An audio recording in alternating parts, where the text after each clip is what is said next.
L'année 2018 a été proclamée comme l'année africaine de la lutte contre la corruption. C'est dans ce contexte que le sommet des chefs d'État et de gouvernement de l'Union africaine s'est tenu les 1er et 2 juillet 2018 à Nouakchott, en Mauritanie, sous le thème « Remporter la lutte contre la corruption, une voie durable vers la transformation de l'Afrique ».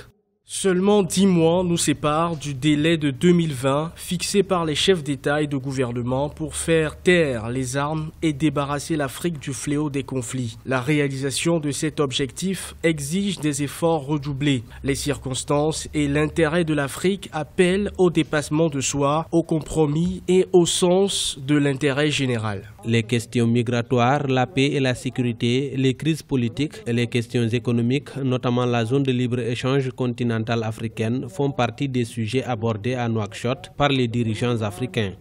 Pour que ça marche, il faudra que nous essayions de faire une révision de nos systèmes de justice dans nos différents pays et ensuite essayer de le remonter au niveau de l'institution qui nous couvre tous, c'est-à-dire l'Union africaine. Sinon, ce sera une résolution de plus comme il a été question dans le précédent sommet. Chaque année, l'Afrique perd 148 milliards de dollars à cause de la corruption. Cela représente 25% du produit intérieur brut moyen du continent, selon la Commission économique des Nations Unies pour l'Afrique. Le président Paul Kagame, président en exercice de l'Union africaine, a exhorté les belligérants sud-soudanais à respecter l'accord de paix signé à Khartoum.